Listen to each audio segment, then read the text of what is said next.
নমস্কার, আমি রুম্পার হেসেলে তোমাদের সকলকে জানাই স্বাগত।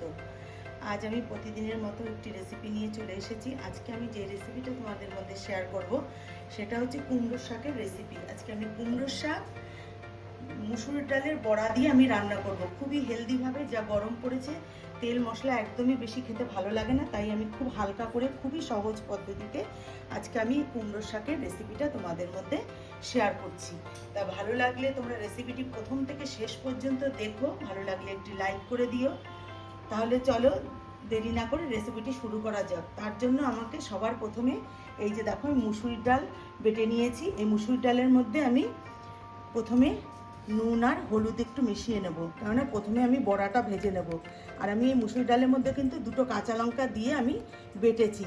এখানে আমি মুসুর ডাল ব্যবহার করছি, তোমরা চাইলে কিন্তু মটর ডালও ব্যবহার করতে পারো, তাতে কোনো স্বাদের কোনো পরিবর্তন হবে না, ভালোই লাগবে। তা ভালো করে ডালটাকে আমি মেখে নিলাম লবণ আর হলুদের সঙ্গে। এবার আমি বড়াগুলো ভেজে নেব। দেখো গ্যাস ধরিয়ে কড়াই বসিয়ে দিয়েছি, কড়াইতে আমি তেল দিয়ে দিয়েছি আর গ্যাসের আঁচটাকে আমি লো টু মিডিয়ামে রেখে বড়াগুলোকে প্রথমে ভেজে নেব। তেল গরম হয়ে গেছে, এবার আমি বড়াগুলো ছোট ছোট করে মুসুর ডালে বড়াগুলোকে আমি ভেজে তুলে নেব। আবারও বলছি, তোমরা ঘরে যদি মটর ডাল থাকে তাহলে মটর ডাল দিয়েও করতে পারো, সেটাও ভালো হবে খেতে। আমার কাছে মটর ডাল নেই, তাই আমি মুসুর ডাল দিয়ে করছি। তো বড়াগুলোকে আমি প্রথমে ভেজে তুলে নেব।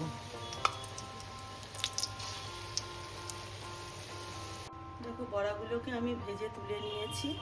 এবার ওই বড়া ভাজার তেলের মধ্যে আমি দিয়ে দেবো ফোড়ন। ফোড়নের জন্য দিচ্ছি দুটো শুকনো লঙ্কা আর দিচ্ছি কালো জিরে।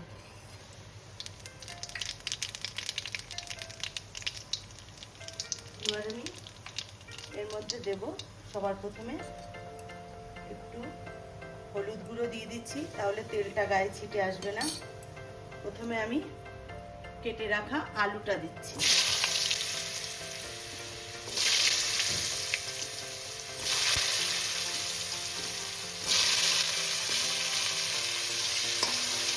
এবার আমি এর মধ্যে দিয়ে দেবো ডাঁটাটা। আলু আর ডাঁটা একসাথে করে একটু ভেজে নেব।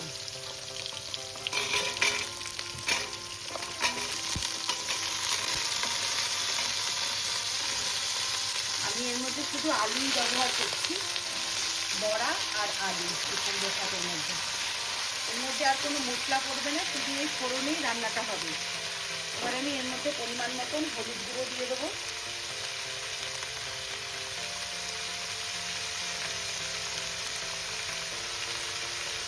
আর দেবো পরিমাণ মতন লবণ। এই গরমে এইভাবে এই কুমড়োর শাক রান্না করে খেতে কিন্তু ভীষণই ভালো লাগে আর শরীরের পক্ষেও ভালো। কোনো মশলা কোনোরকম কোনো কিছুই করে না, একদম রান্নাটা হালকা হয়, খুবই সহজে বানিয়ে নেওয়া যায়।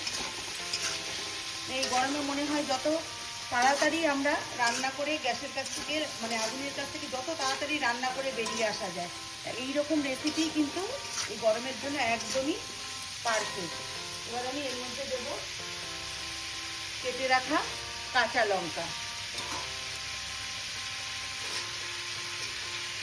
ঝালটা তোমরা তোমাদের পছন্দ মতন দেবে। এবার আমি ভালো করে এই ডাঁটা আলু ভালো করে কষিয়ে নেব।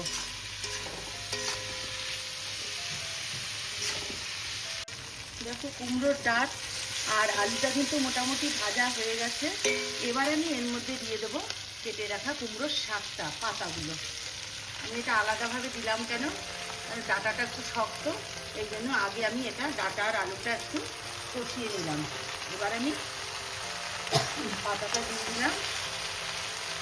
পাতাটার সাথে আলু ডাঁটা ভালোভাবে মিশিয়ে নেব। মিশিয়ে নিয়ে এবার আমি ঢাকনা দিয়ে ঢেকে আমি রান্নাটা করবো, তাতে করে পাতাগুলো একদম মজে যাবে।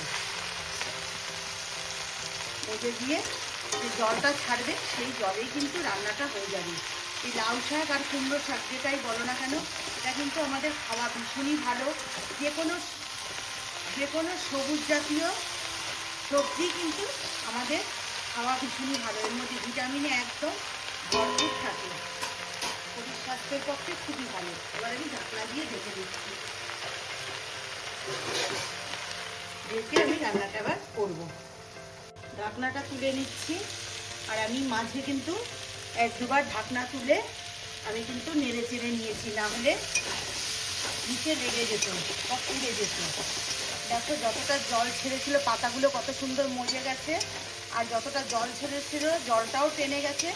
এবার যেহেতু আমি এটা একটু ঝোল ঝোল করবো, তাই আমি এর মধ্যে একটু জল দেবো, একদম শুকনো করব না।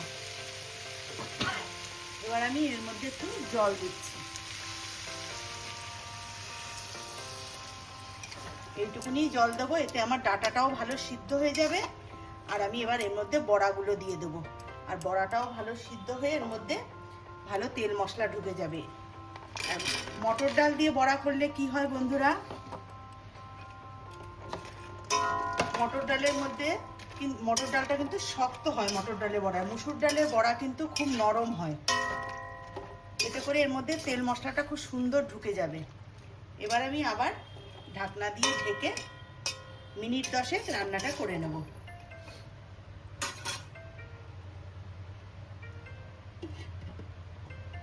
ঢাকনাটা উঠিয়ে নিচ্ছি।